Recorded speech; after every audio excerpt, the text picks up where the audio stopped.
Hello student, कल हम Gauss के नियम से संबंधित कुछ महत्वपूर्ण तथ्य देख रहे थे। तो उसमें आपका ये लास्ट वाला रहा है, ये देख लीजिए थर्ड पॉइंट। ये क्या है, इसमें देखिए आपको जैसे ही कोई गाउसियन पृष्ठ दिया हुआ है, ये क्या दिया है, ये गाउसियन पृष्ठ दिया है और इसके अंदर कोई भी चार्ज नहीं है। इसके पृष्ठ के बाहर बहुत सारे चार्ज हैं, इस तरह से रखे हुए हैं, लेकिन इस पृष्ठ के अंदर कोई चार्ज नहीं है। तो इस पृष्ठ से निकलने वाला फ्लक्स कितना होगा? तो इस पृष्ठ से निकलने वाला फ्लक्स फाई हमेशा 0 होगा। कितना होगा? 0 होगा। तो ये कैसे आता है, कहां से आता है? तो आपने देखा था फाई इज इक्वल टू क्या होता है, sigma Q upon epsilon not. तो ये सिग्मा क्यू क्या है, आवेश, कुल आवेश जो इस गाउसियन पृष्ठ के अंदर है। तो इस गाउसियन पृष्ठ के अंदर अब कुल आवेश कितना है, 0। तो 0 अपॉन एप्सिलॉन नॉट करेंगे तो कुल फ्लक्स कितना आ जाएगा, 0। तो यहां से आप देखेंगे यहाँ पे टोटल फ्लक्स 0 आने वाला है, मतलब कि जो इस पृष्ठ से बाहर चार्जेस हैं उनका इस पर कोई इफेक्ट नहीं पड़ेगा। तो देखिए इसको देखेंगे कैसे हम थर्ड पॉइंट को। यदि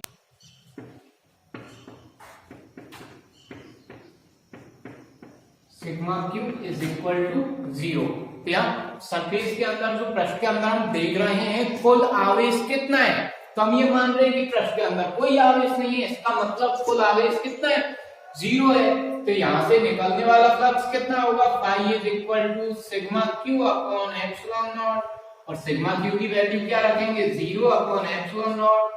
दैट इंप्लाइज जो निकलने वाला फ्लक्स है वो कितना हो जाएगा, 0 हो जाएगा।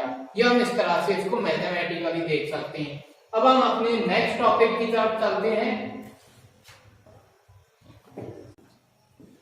तो हमारा अगला टॉपिक है कूलॉम नियम से गाउस के नियम की व्युत्पत्ति। आपकी बोर्ड एग्जाम की दृष्टि से ये बहुत ही महत्वपूर्ण टॉपिक है और एग्जाम में पूछे जाने की संभावना बहुत ज्यादा है। बहुत ही इंपॉर्टेंट टॉपिक है, तो ध्यान से देखिए, इसे बहुत ही इजी है। आपको इसमें डेरिवेशन जब हम करेंगे तो कुछ ज्यादा एक्स्ट्रा कैलकुलेशन नहीं करनी है। जो बायोलॉजी वाले डरते हैं ना मैथमेटिकल कैलकुलेशन से, तो कुछ ज्यादा बड़ी इसमें कोई गणनाएं नहीं करनी है, बहुत ही सीधा डेरिवेशन है और इम्पोर्टेंट है। तो देखिए गाउस के नियम की व्युत्पत्ति कूलॉम के नियम से। तो हमें क्या करना है, एक आवेश लेना है। हमने क्या किया, एक आवेश लिया, कोई आवेश है एक क्यू, और इसके चारों तरफ एक गाउसियन पृष्ठ की कल्पना की। हमने कहा था गाउसियन पृष्ठ कहेंगे हम, जो हम बंद काल्पनिक पृष्ठ लेते हैं उसे हम गाउसियन पृष्ठ कहते हैं। तो हमने एक गाउसियन पृष्ठ की कल्पना की। अब यहाँ पे देखिए, इस गाउसियन पृष्ठ के सतह पर कहीं पर हमने एक अल्पांश क्षेत्रफल लिया। यह हमने अल्पांश क्षेत्रफल लिया जिसकी दिशा इस तरह से है, ये ds वेक्टर है, और इस आवेश के कारण विद्युत क्षेत्र की तीव्रता की दिशा इस तरह से होगी, बाहर की तरफ त्रिज्या। तो यहां से ये दिशा होगी तीव्रता की E वेक्टर, और इनके बीच का कोण माना कितना है, थीटा है। तो इस पृष्ठ से, इस क्षेत्रफल से निकलने वाला विद्युत फ्लक्स कितना होगा, तो इस पृष्ठ से निकलने वाला विद्युत flux D phi is equal to, आपने देखा था फ्लक्स का सूत्र क्या होता है, E S cos of theta. तो यहाँ पे हो जाएगा E D S cos of theta. तो ये होगा आपका ये फ्लक्स। तो इसको हम कैसे लिखेंगे, माना कोई आवेश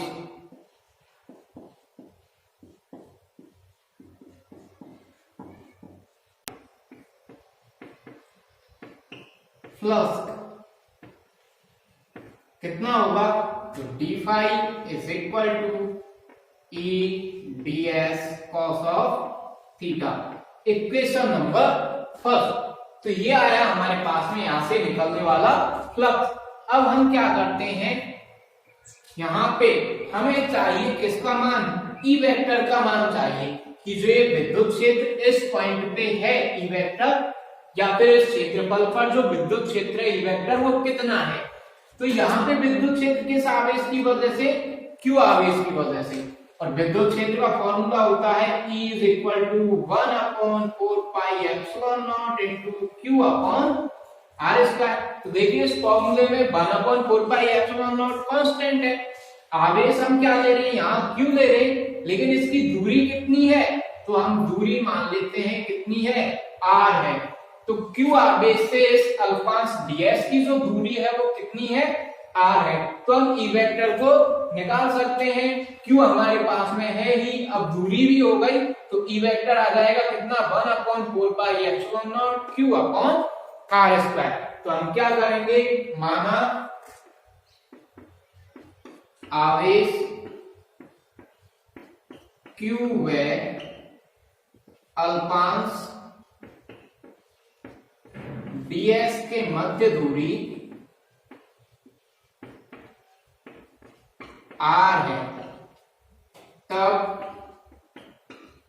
E vector is equal to 1/4 pi epsilon naught into Q upon R square, equation number 2। तो इस समीकरण 2 से हम E वेक्टर का मान यहाँ पे रख देते हैं। तो यहाँ पे विद्युत क्षेत्र की तीव्रता का मान रखिए, तो क्या लिखेंगे हम, समीकरण 1 व 2 से, तो देखेंगे समीकरण 1 व 2 से डी फाई क्या आएगा, D phi is equal to E की जगह क्या रखेंगे, 1/4 pi epsilon naught into Q upon R square into क्या रह गया, ds cos of theta. E की जगह हमने ये वाली पूरी वैल्यू पुट कर दी और बचा हुआ ds cos थीटा ऐसे के ऐसे ही। अब इसे आगे सॉल्व करते हैं।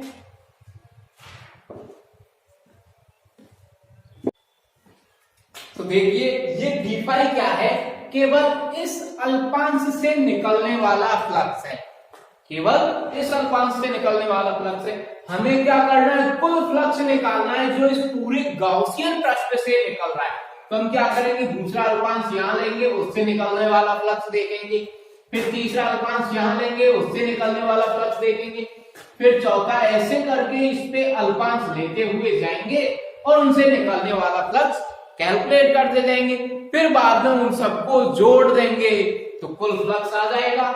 जबकि हमारे पास में मैथ्स में दूसरा तरीका होता है इन सबको जोड़ने के लिए, वो क्या होता है कि ये जो डी फाई है इसको इतना छोटा कर दो, इस पर लिमिट लगा दो 0। तो जब हम योग करते हैं इन छोटे छोटे पार्टीशंस के या फिर इन छोटे छोटे अल्पांशों के, तो हम समाकलन काम में ले लेते हैं। तो इस पृष्ठ से निकलने वाला कुल फ्लक्स समाकलन से निकल जाएगा। किस तरह से, तो गाउसियन पृष्ठ से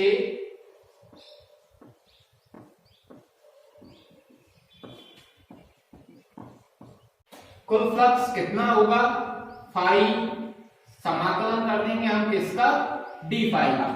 तो रखिए फाई, समाकलन करेंगे, डी फाई का मान कहां से रखते हैं हम, समीकरण, और इसको दे देते हैं समीकरण नंबर 3। समीकरण 3 से डी फाई का मान क्या रखेंगे, 1/4 pi epsilon naught into Q upon R square into ds cos of theta. अब जो कांस्टेंट टर्म्स हैं उनको बाहर निकाल लेते हैं। तो क्या कांस्टेंट है, देखिए फाई इज इक्वल टू एक कांस्टेंट है upon 4 pi epsilon not constant है इनटू Q कांस्टेंट है, लेकिन R कांस्टेंट नहीं है। क्यों नहीं है, आप यहाँ पे ds लेंगे तो दूरी इतनी रह जाएगी, आप यहाँ ds लेंगे तो दूरी ये होगी, और आप यहाँ ds अल्पांश लेते हैं तो दूरी ये होती है। तो दूरी इस पृष्ठ के साथ में बदलती रहेगी, तो R कांस्टेंट नहीं है, तो ये रहेगा अंदर ds अल्पांश तो हम बार बार ले रहे हैं, तो ये भी कांस्टेंट नहीं है। cos ऑफ थीटा यह भी कांस्टेंट नहीं है, क्योंकि यहाँ पे ds और E वेक्टर के बीच में कौन कुछ और होगा, यहाँ कौन कुछ और होगा, तो ये एंगल भी चेंज होता रहेगा तो ये भी कांस्टेंट नहीं है, तो इसे भी हम क्या लिखेंगे, समाकलन के अंदर लेते हैं। अब आप देखेंगे कि ये जो टर्म है ds cos of theta upon r square, ये आपको आगे की क्लास में पढ़ने के लिए मिलेगी और इसे कहते हैं हम घन कोण। क्या कहते हैं, घन कोण। यहां ds cos of theta upon r square is equal to d ओम से लिखते हैं इसको, d ओम। ओम इस तरह से बनाते हैं, आपने 10th क्लास में देखा होगा। तो ये ओम का सिंबल है, इसे d ओम से लिखते हैं, जो क्या है, घन कोण है। क्या है ये, घन कोण है। तो अतः फाई का मान कितना हो जाएगा, फाई, ये आपको सीधे ही याद रखना है, ds cos of theta upon r square को हम d ओम से लिखते हैं, जो क्या होता है, घन कोण होता है। ये आप आगे की क्लासेस में देखेंगे। तो यहाँ पे देखेंगे आप 1 upon 4 pi epsilon naught into Q, और समाकलन करेंगे किसका, इस पूरे का मान क्या रख देते हैं, अब हम d ओम रख देते हैं। अब देखिए समाकलन कर किसके लिए रहे हैं हम, उन ds अल्पांश के लिए जो इस पूरे पृष्ठ के अंदर है।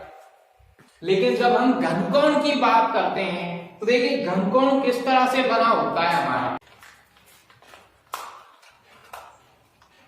ये जो आपका अंदर वाला पोर्शन है, अंदर शंकु के बिल्कुल अंदर की तरफ, ये जो यहाँ पे कोण बन रहा है आपके, ये वाला कोण, ये होगा घन कोण इसके अंदर की तरफ।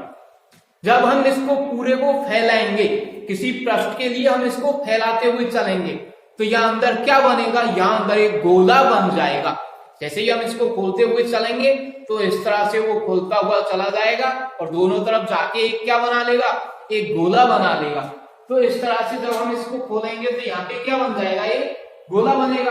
और गोला बनेगा तो इस पूरे पृष्ठ के लिए इस d ओम का मान कितना हो जाएगा, जब हम इसका पूरा समाकलन करेंगे तो d ओम का मान हो जाता है 4 पाई। ये कांस्टेंट वैल्यू है। तो देखिए क्या लिखेंगे अब हम,